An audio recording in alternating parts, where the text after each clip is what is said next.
Okay, we are live. Okay, so good evening, everyone, or good afternoon, wherever you are. Good morning. Welcome to today's session. So sorry that we are starting late today. We just had a bit of technical issue, but yeah, we are live. Hi, Olive. Welcome. It's good to have you on the Hi, program. Welcome. thank you, thank you. Okay, so Oh, everyone, sorry, please, you say? okay, go on.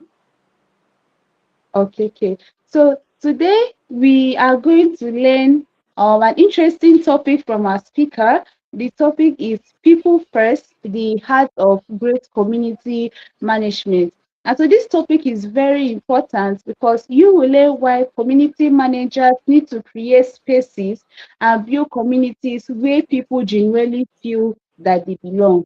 But before we introduce our speaker, mm, let me just read our bio. So let's get to know who our speaker is. So Olive Anthony is a community manager who believes that people will always be at the heart of every great community. She is passionate about creating spaces where people feel seen, heard, valued, and connected, whether online or in person.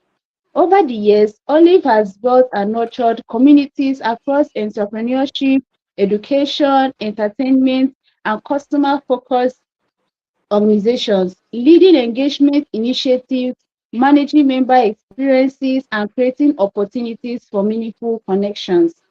Olive is particularly interested in the power of community to inspire growth, foster belonging, and create lasting impact. When she is not building communities, she is dreaming of new ways to bring people together, tell meaningful stories, and create spaces where people can show up as their most authentic self. So please let's welcome Olive to the program. Welcome, welcome.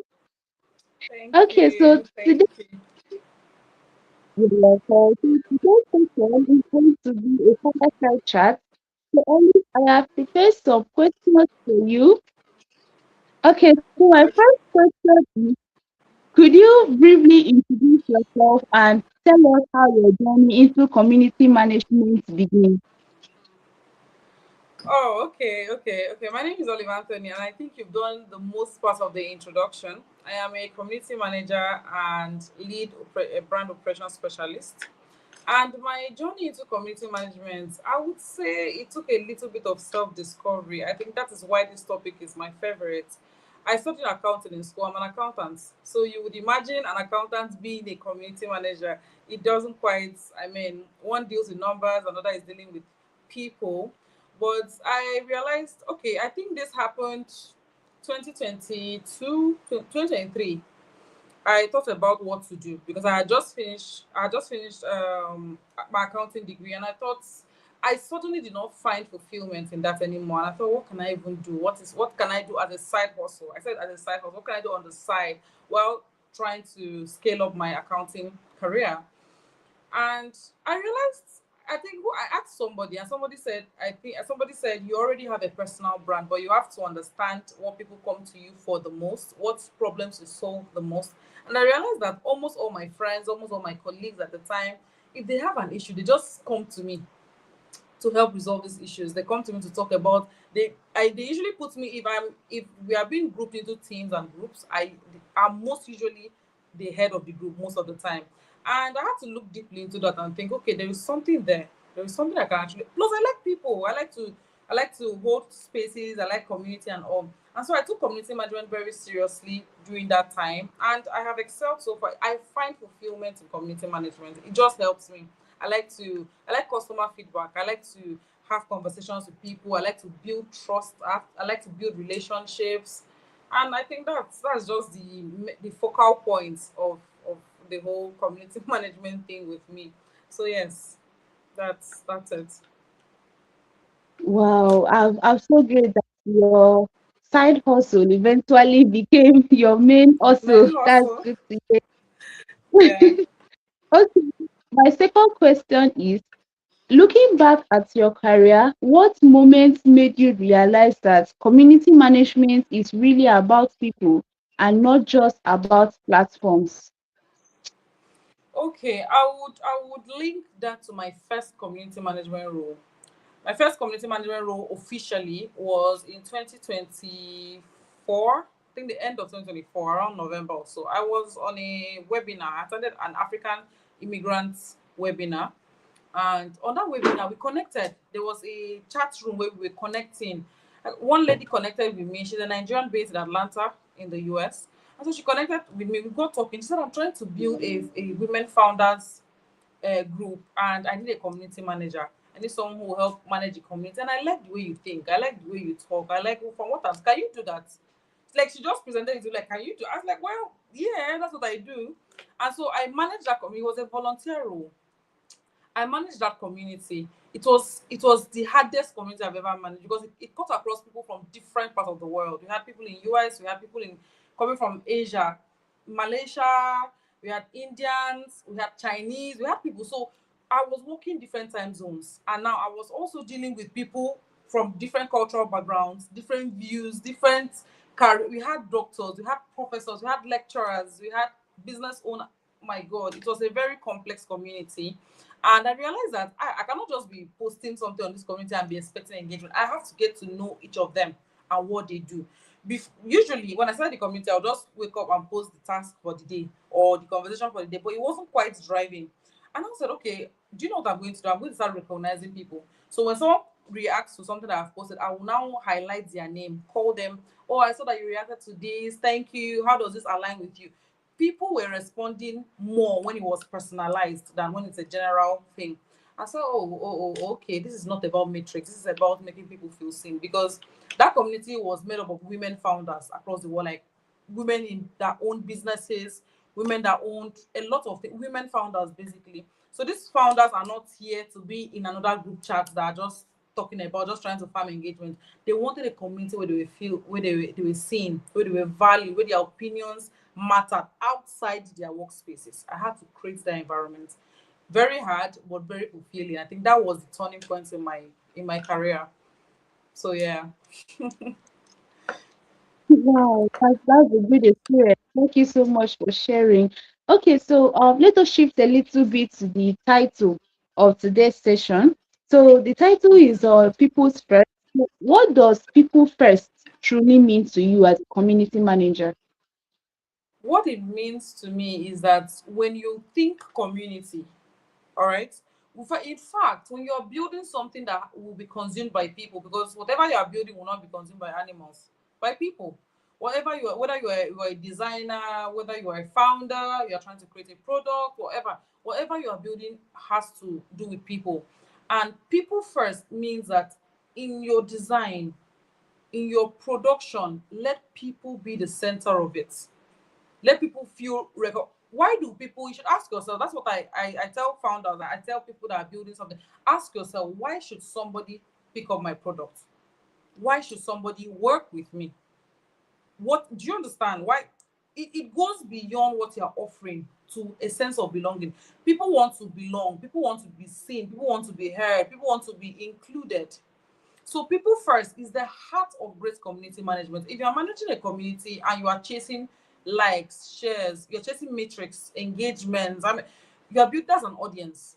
And there's a very big difference between an audience and a community.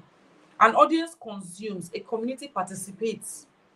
All right. An audience watches, a community contributes.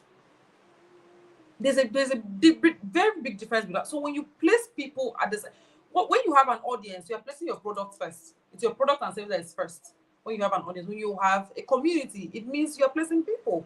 You have a community of so and so people. That is why, um, in our own cultural community, you notice that if you go to a strange place and you begin to speak your language, someone who comes from where you come from will automatically want to talk to you, because there is a sense of community, like, oh, this person speaks my language, oh, this person, I think we are from the same place.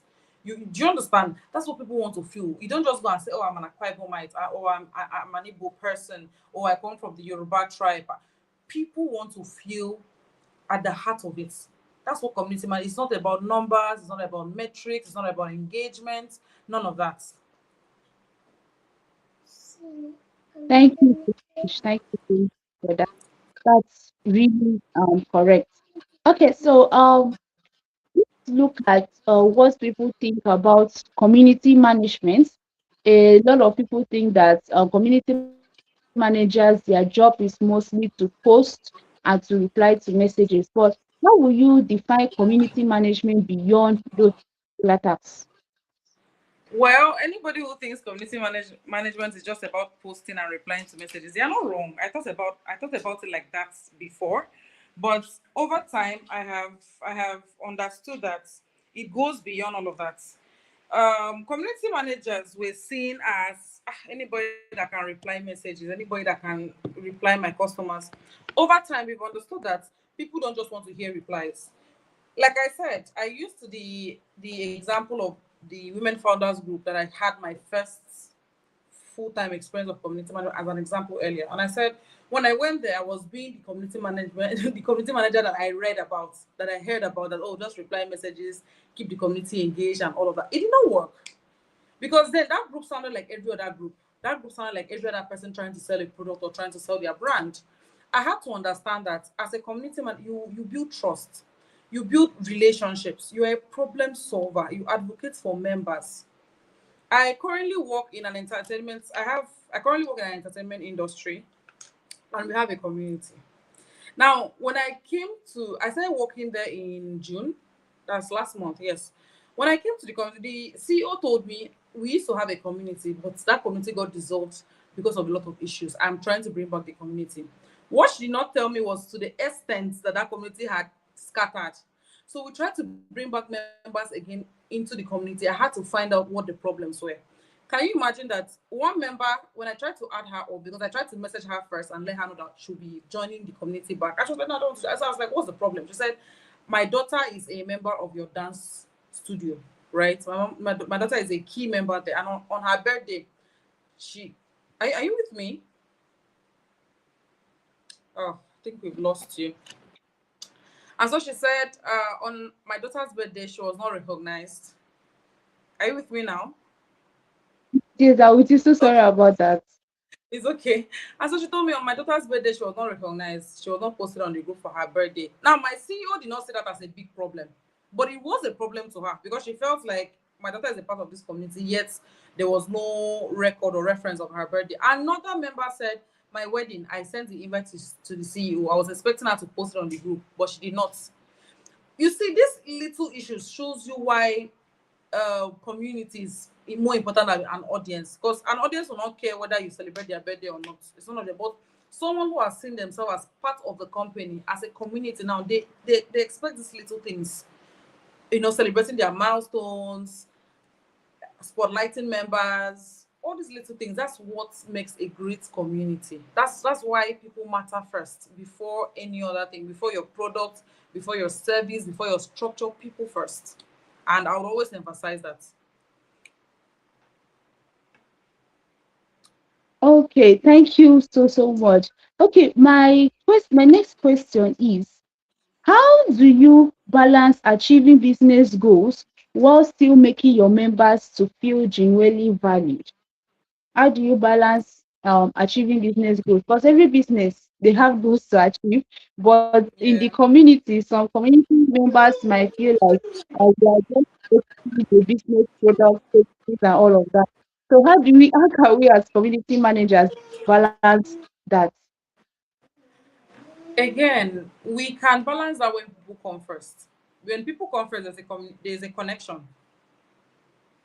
Audience is built around content. Community is built around connection. When there is a connection, it's easier to sell someone you are connected to someone that feels the same way about it. It's easier to sell to them. It's easier to promote to them. It's easier to tell them this is what we are doing.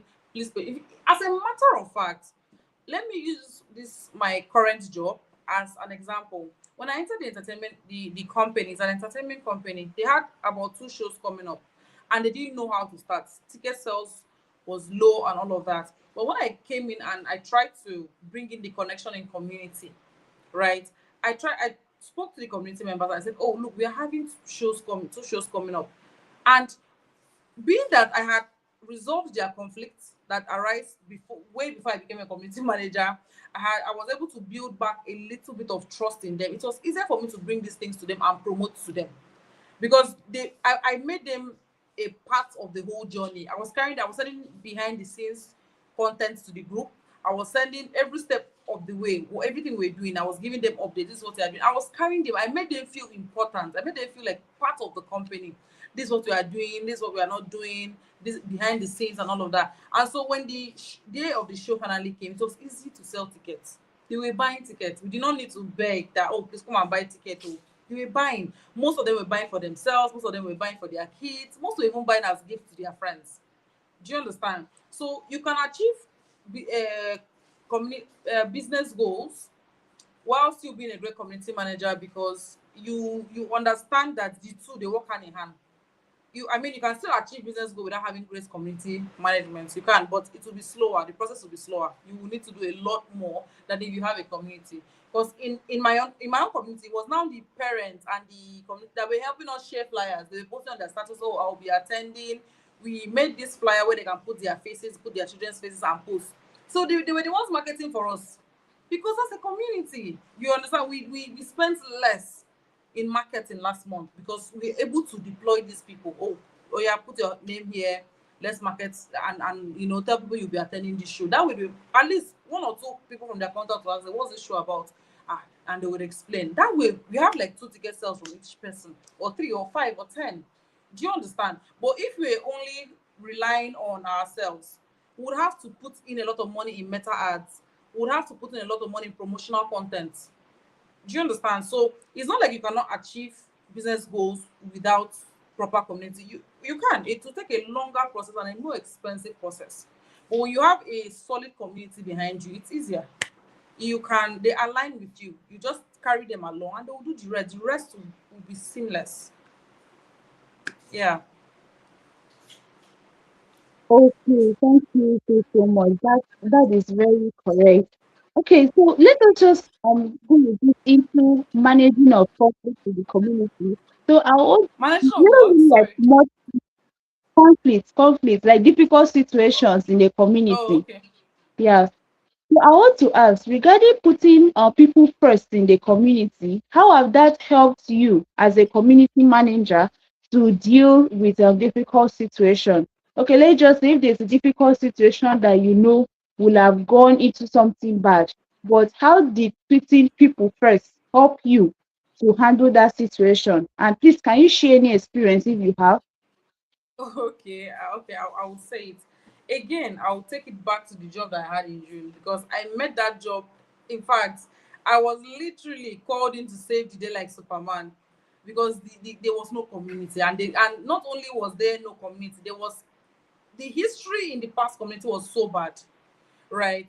Like I mentioned, a parent got angry that her daughter's birthday was not celebrated. Another member got angry that her wedding was not shared on the group, and people did not know, people did not attend, they did not give her the honors as a member of the community that she was. Now, when I came in as a community manager, I learned to do a few things. I had a template for welcoming new members. In fact, and I learned this from the other women founder community that I was a part of. And let me share that one briefly, then I'll come back to this one. I just used to welcome people. If we bring in new members get accepted because there was an application process. So when they are not accepted into the closed WhatsApp group, I will not welcome them. Oh, hello. I just used to type things off the top of my head, just a nice welcome message. So I typed one for this lady from Malaysia, right? Yes, I typed one from this lady from Malaysia. So I just typed and welcomed her. Her name was Grace. I welcomed her very well. Another lady that had joined like a month before highlighted that message and complained that she was not welcomed that same way. And I said, how? She now highlighted her own message, that her own welcome message was very brief and did not have as much love emojis as a simple thing like that. Something as simple as that. Oh, in fact, it caused issues in the group. And another person said, yes, they were not miss that she too was welcome with like 2 lines. And then this other person, some people have been welcome with a long, lengthy, heartfelt message. When I did that, I did not have anything in mind. I did not know that would one day become a problem. So you know what I did? I learned to have structure.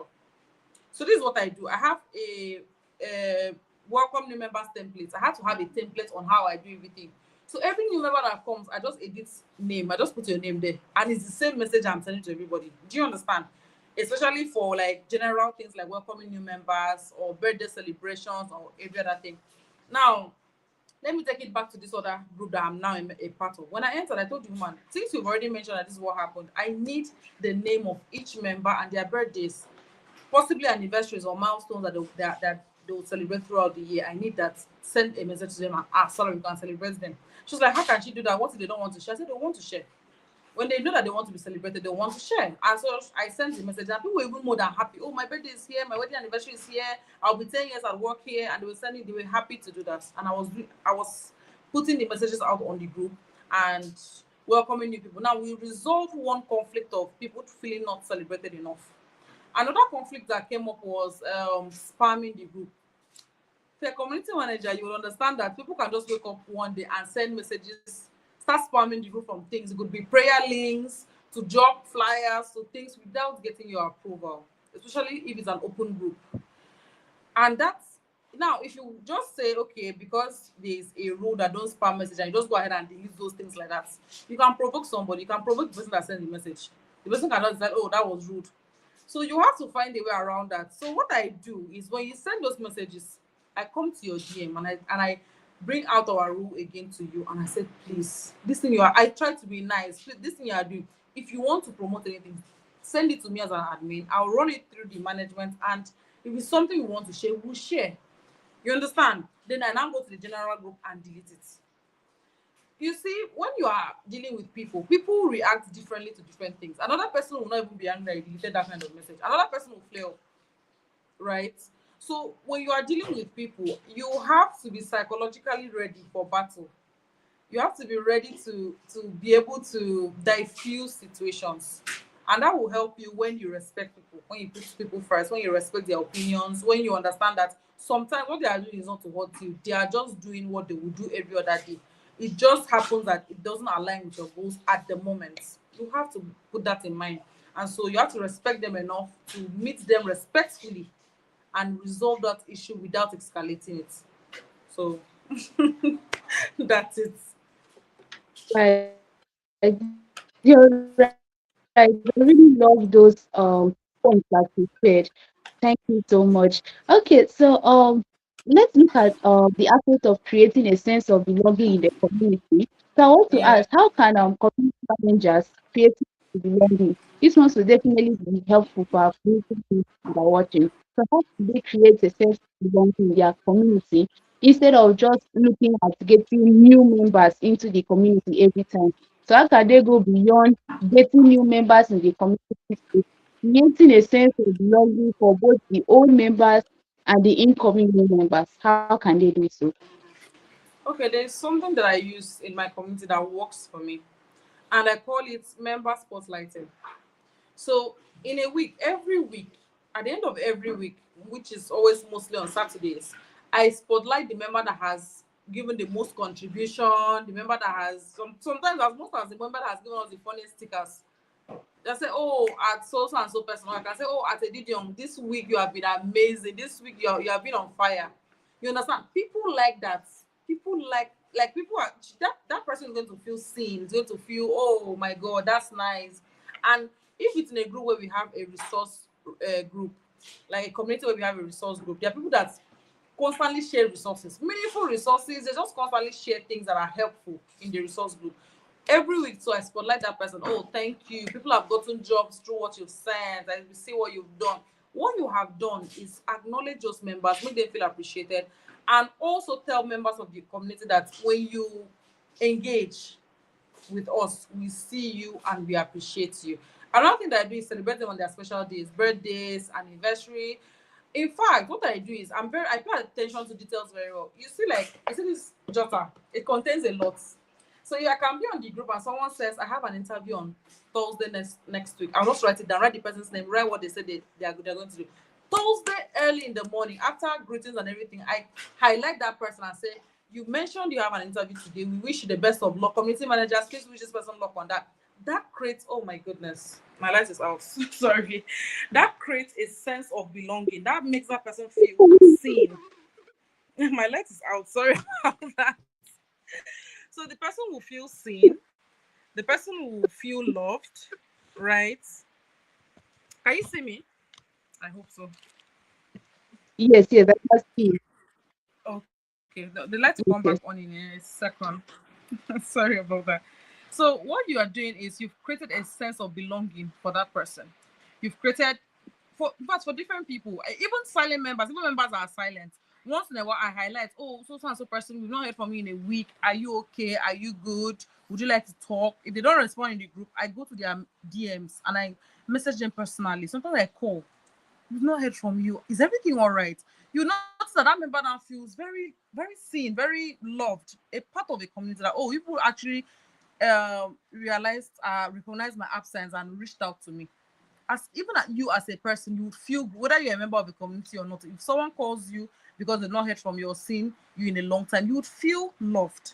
So it's the same thing with community management. It's the same method that I apply. I just do it. I treat them as my friends, as my besties, and so that's the thing. You have to love people. If not, you're just going to be tired because you'll be thinking, why should I call a random stranger in the morning to ask why she has not been online?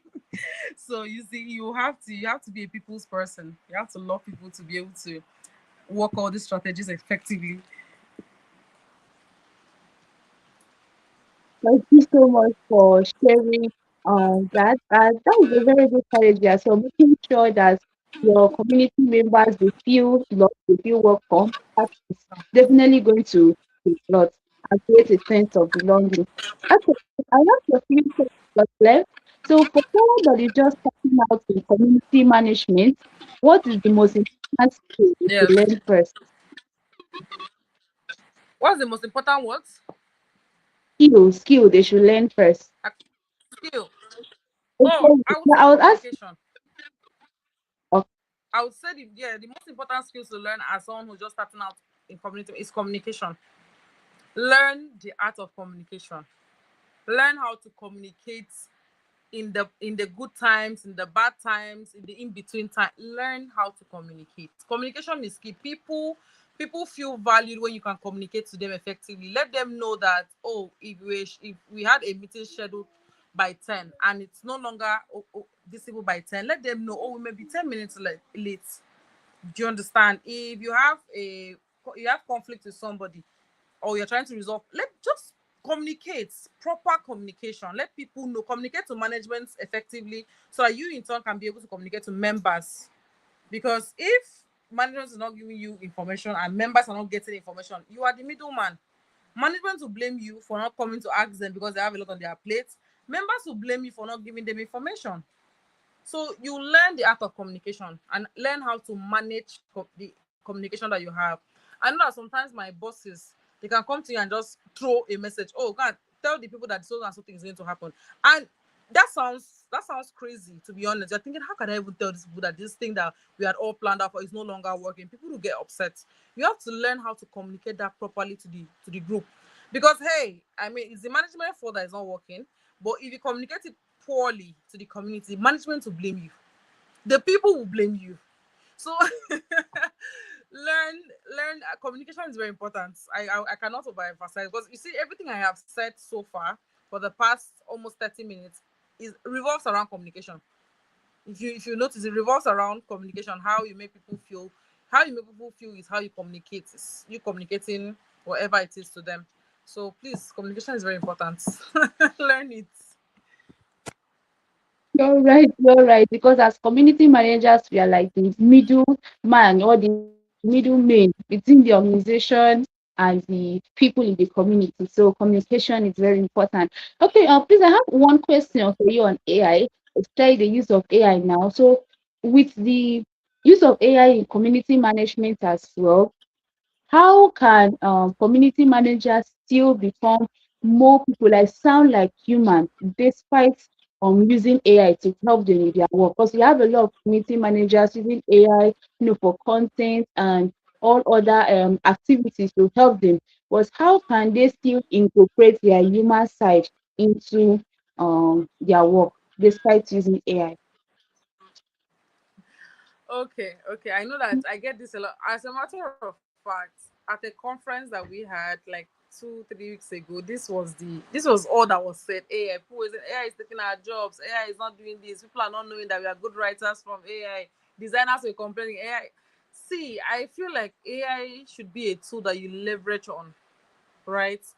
AI cannot take your job. Like, how would I say? AI cannot give somebody the feeling of belonging as a human would, no matter how perfect that AI has been prompted to be, right?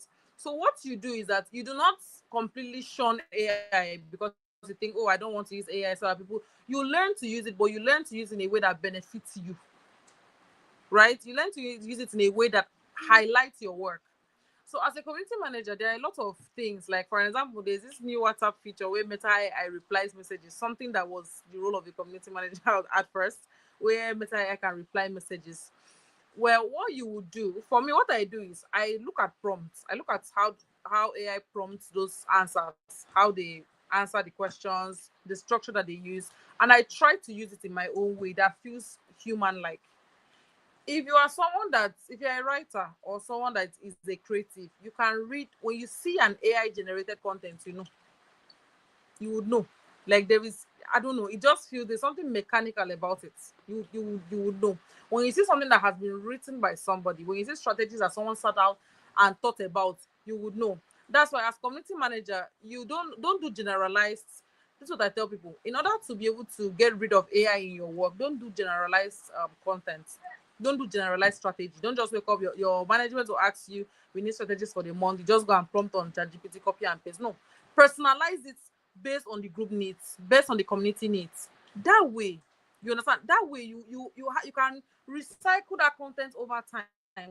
What AI gives you, there's only so much you can do because it doesn't understand the needs of the group. It's not in the group to understand. No matter how much you explain and prompt it, it doesn't understand like you would understand. So what you do is look at the group. What do you think this group needs? What do you think we can do? Now when you have those needs, now you can now take it to AI and just polish it if there's any need, modify, polish it. That way you can, what you've created based of your observation on the group can be recycled. You can keep using it over time. So AI is gradually taking jobs, but I think that you can still find your place. You can still find your place in the world of AI. You can still put your foot on the ground and have your place in the world of AI because you're authentic, you are genuine, you are expressing real feelings, right? What you are writing, how your strategies are not mechanical at all. They are not robotic. You are writing based on how you feel as a member of the community. Right. So that's it. AI will not take our jobs in Jesus' name. Yes, thank you so much. Thank you so much for that advice. And really helpful, especially with the use of AI in community management. So thank you so much. Okay, so I just have one final question. Um, what is like one takeaway that watching can, in fact, what is one takeaway they can learn from becoming a people first community manager? Like the lesson that the audience can what take is away from these sections. Become what is one person that I can one what's one what take away? what is, yes, take away like a lesson the audience can gain from this session. Like if you wanted to just take something home, what should they take? Okay, if you want to take something home, I think that you should take that empathy, because at the end of the day, all what we have said revolves around empathy, revolves around being a kind person. So empathy is the superpower of community managers. You have to be an empath to some points. Like sometimes hard girl, hard guy doesn't really work because sometimes you have to feel the way people feel just so that you can solve the problems that they have. You have to learn to put yourself in their shoes, feel that way. So empathy is the superpower of community managers. It will allow you to create inclusive environments, right? I was once one of the community managers of a Christian group, a faith-based group, Christian group. It was a very tight Christian group. And in this group, all right, my light is back on. All right. So on this group, we had people who came in from the LGBT community. And you know how, as Christians, we frown upon these things. We had people that came in from the LGBT community and people were frowning. Members of the group were angry. No, this is a Christian group. This is this is that. We cannot have people do this. It's not part of our faith. Yeah, and they were right. Right? They were right. they just did not communicate it in a way that was right, in a way that acknowledge that these people that joined this thing, whether they are LGBTQ or not, they were people first. And that's what I tell somebody. Before your boss is your boss, your boss is a person first. Before your members are members of the community, they are people first. Before anything, they are humans first, right? And you have to learn empathy. You have to learn how to create inclusive environments for people. You have to learn how to understand different viewpoints. Because people will always come at you with different opinions. Like there are people that will come at you. In fact, someone has entered my DM to lecture me on how to be a good community manager. That was supposed to piss me off. But I had to sit down and be like, okay, for this person to just wake up one day and write me a full episode on how I should be a It's better a bit slow. yes. Your voice is a bit slow. I guess when you like your voice is a bit slow. Can you hear me now? Yeah, I can hear you. I think maybe the position you were in before is okay, like holding the device. Okay. Okay. Am I sounding better now?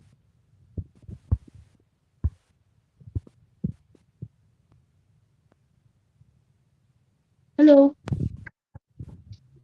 Can you hear me?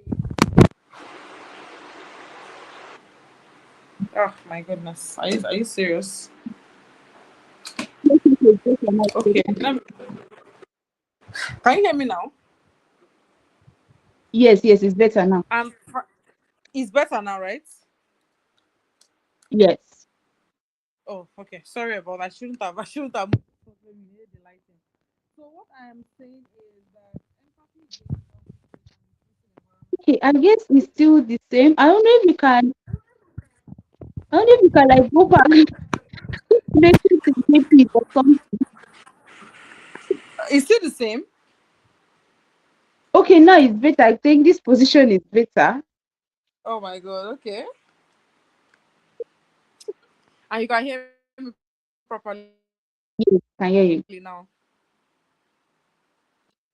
Okay. So I was talking about empathy being the key takeaway from this session. You have to understand, you have to be an empath, because being an empath means you create an inclusive environment for people. It means that you can understand different viewpoints. It means that you can resolve conflicts effectively. It means that you can support members during challenges. You have to be an empath to be able to do all this. If you are someone who simply doesn't give a damn about other people's opinions or what other people feel, you will not make a very great community manager, to be honest, because people will come at you with different things. I mentioned earlier, I don't know if you were able to hear me, where I said I was part of the community managers of a Christian community, a close Christian community, and we're having members of the LGBTQ people in the community, and people were saying, other members were like, no, no, no, this is not Christian, like this is not God like, and it was getting out of hand. The founder said God is open to everybody. She wants people, the community members were saying no, it's going to, if they are infiltrating the group, it's going to, we had to resolve that issue amicably. We had to make them understand, first of all, the core of Christianity, right? We have to explain this thing from different, my God. We also had to tell the LGBTQ members that they were not allowed to share all those Pride Month flyers in the group, and or they could be whoever they choose to be, or however they want to be identified. That was okay.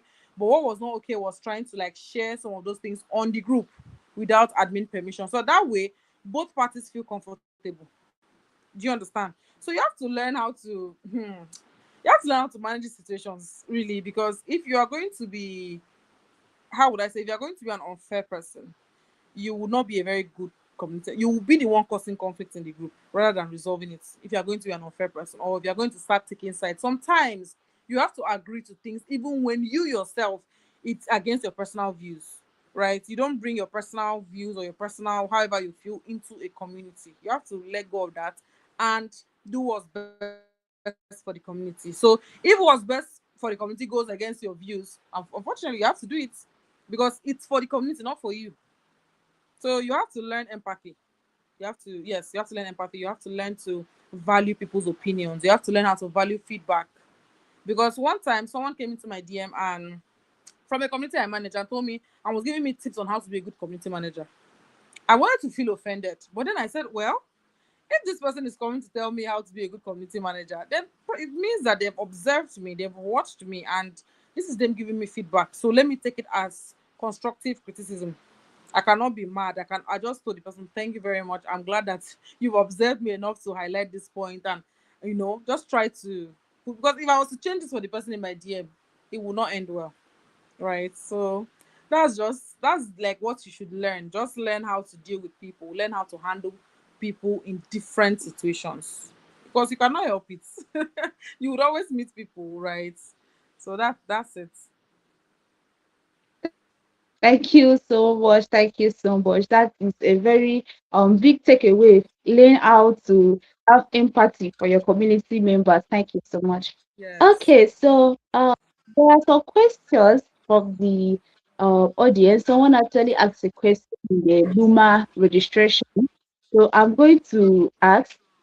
Sorry, please just give me a minute.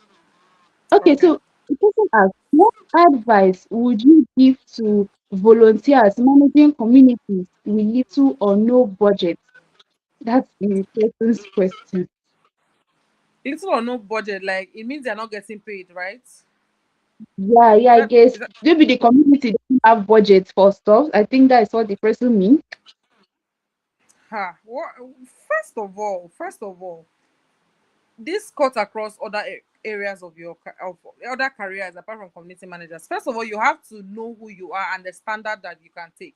Even if you are doing volunteer opportunities or internship opportunities, you have to know what you are willing to accept and what you are not. You have to have a standard that you work with, because that way you can filter opportunities that do not align with what you want, right?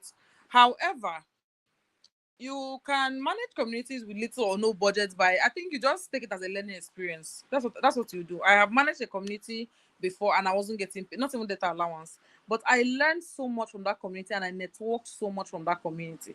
So I don't know in what context this person is asking. Maybe the person is saying they're not paid. Maybe they are managing a community that they're not paid. If you are managing a community and you are not being paid for it, like let's say a volunteer role or an internship, an unpaid internship role, I think you should focus more on the experience, what you can learn from the community. If you're going to do something as tedious as community management for somebody or for a group for free, you have to be sure that you are learning a lot. What you cannot get in monetary value, you must be able to compensate in knowledge and, you understand, exposure. If it's not giving you any of that, then you have no business there. I'm going to be as plain as possible. If you're not learning, if you're not networking, if that place is not giving you a place to learn, if it's not challenging you, you have no business there, because you are not gaining anything, not monetary value, not knowledge, not exposure. You're not stretching, you're not getting anything there. But if you are talking about managing community without budget, and that budget is like maybe no budget for what would I say, promotional content or whatever, you can try to make sure that whatever engagement you're putting on the community is solid, so that it can boost views, it can boost engagement, it can organically boost growth and visibility without you having to pay much for Meta ads and any ad or Google ads or all of that. So I've answered that question two ways. I don't know which way the person asked, but I just hope they find whatever I've answered you helpful. Okay, thank you so much. Okay, please, it was Okay. two questions. So Okay. the second question, how can I deal with community burnout? That's the question. How can I deal with community burnout? That is a valid question, because I too deal with community. I too have community burnout, carrying people's problems on your head and not feel burnt out at the end of the day, or at the end of the week, or however it happens. Burnout is not something that we can entirely control. However, when you are managing a community, you have to learn to put restrictions on certain things, on how you react to certain things, right? Burnout comes from exhaustion, it comes from handling too much, you understand, carrying too much. That's how burnout occurs. So what you do as a community manager is to always remind yourself that this is not your personal life.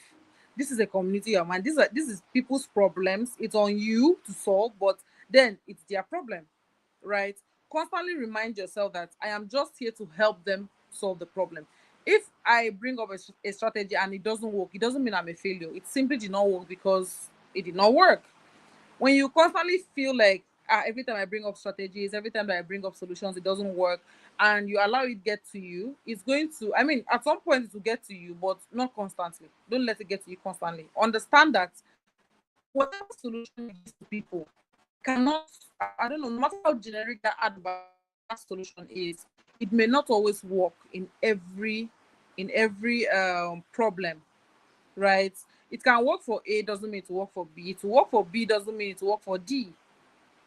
On right. So when you are overwhelmed with community management tasks, take a breath, like just breathe in, breathe out. In fact, you can ignore the community for an hour. You can tell the community that please hold on for an hour or two. I'll be unavailable to respond to messages or do tasks. Just put whatever messages you want to drop on the group. When I come online, or be when I'm ready to respond, I'll respond. Let them know. Don't just ghost them because they're handling burnout. Let them know. Oh, today I have something up. You can just bring up something, or I'm dealing with a health challenge, or whatever, or I'm feeling burnt out, whatever excuse you want to give to them. Let them know that for an hour or two, I will not. In fact, what I do is some communities know me that on Tuesday mornings from 10 to 12, I'm always unavailable to respond to messages. Like just drop. I just tell them that Tuesdays is where I take my break. You have to be with people who understand mental health issues, who prioritize mental health. Tell them that Tuesdays is where I take in when I breathe in. That's what I tell people. Tuesdays I breathe in, Tuesdays I journal, Tuesdays I water my plants. I just try to do something aside from work. From 10 to 12, I'll be unavailable to respond to messages. Whatever you want to say, just drop it. When I come, I'll respond to them. That way, you can use that to us to recollect yourself, to do something that makes you maybe see a movie. Then when you've been able to distress to a certain level, you come back to the group and attend to those things at your own time. But don't just because you're feeling burnt out, just ghost on people and then come back and say I was feeling. No. Let them know beforehand. Tomorrow, from 4 to 6, I'll be unavailable to respond to messages as urgently as I would have responded. But drop your messages. When I come online, I'll respond. Right? Create structure in your work. Don't just do things because you're saying, oh, we are working. Create structure, create balance. Whatever you introduce to people is what people will always do. So create structure. Let people know. Let people know this is possible with me. This is not possible with me. All right. So whoever is dealing with burnout, I understand. And I send my hugs to you. I understand. But you will have to prioritize yourself. Prioritize your health, please. All right. Thank you so much for that advice. That is really, really needed. Thank you so much. Okay, so I have no question here, and also I haven't seen any question in the group. Hello, Edikan. Thank you so much. Edikan says that this is quite an insightful conversation. Thank you so much, Edikan. Thank you. I'm glad you session. Okay, so our listeners, please, if you have any question, I will give us like 5 to 10 minutes. Okay, let's just use Yeah. 5 minutes. You can put your questions on the chat. I'm definitely watching the chat. But if you don't have any question, it's fine. It's fine. You can reach out to our speaker on LinkedIn. Olive, are you available on LinkedIn to answer Yes, I questions? am. My name is Olive Anthony. Olive Anthony on LinkedIn. Okay. You can definitely reach out to the LinkedIn. The link to our LinkedIn handle is also in the description of this session, so you can check the YouTube description as well, and you can click on the link to reach out to our speaker. Okay. It seems there are no questions from the audience, so thank you so much, Olive. Thank you for Thank coming you, on board at Dijon, the for start. having me. This was very insightful, very necessary. Thank you. Thank you. Okay, so everyone, please, if you enjoyed this session, I would definitely recommend that you just share your key takeaways on LinkedIn or any of the social media, and definitely tag a speaker and also me on LinkedIn as well. Thank you so much for today. Goodbye, everyone, and see you in the next session. Bye. Goodbye.